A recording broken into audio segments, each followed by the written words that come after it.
We see hundreds of Social Security disability cases at Rue Ziffra every year.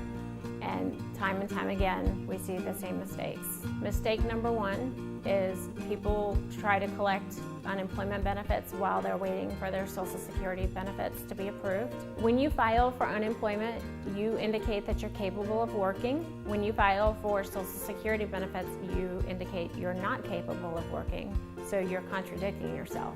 Mistake number two is not quitting work while you're filing for Social Security benefits. Some people are under the impression that they can work while they're waiting for their Social Security to go through, but you can't work while you're pursuing a Social Security case. The very first rule of a Social Security case is you have to be out of work to be able to pursue Social Security benefits. Mistake number three is assuming that you cannot afford a Social Security attorney.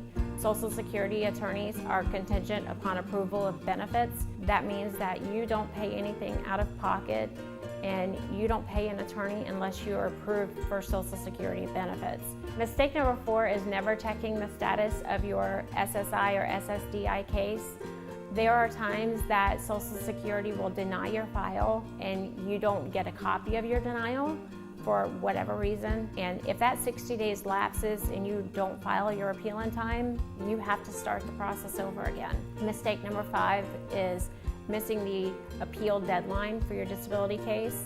If you miss the deadline to file your appeal, if you do not appeal within 60 days, there's no leeway on that. You have to start your case over again. So any time that you have in your file is done, you have to start over again. In addition, any medical records that you've used previously, you cannot use again. You also are giving up money that you could have potentially been entitled to because those months that you already have in your file, you can't go back to.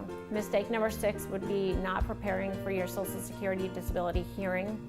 If you go to a hearing and you're not prepared properly for your hearing and you don't know what to expect, things can happen that you're not ready for.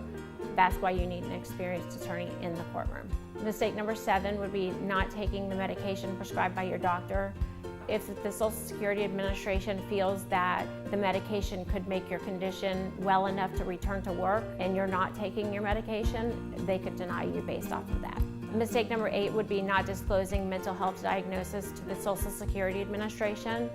Some people are embarrassed by diagnoses such as depression, anxiety, when in reality those conditions can actually help your case rather than hinder your case.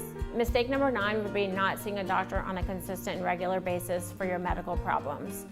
The most important part of a Social Security case is medical documentation. I can tell Social Security all day long that you have medical problems, and you can tell Social Security all day long that you have medical problems, but if you do not have a doctor that is documenting those medical illnesses, it doesn't matter. Mistake number 10 is not switching doctors when your doctor is not supportive.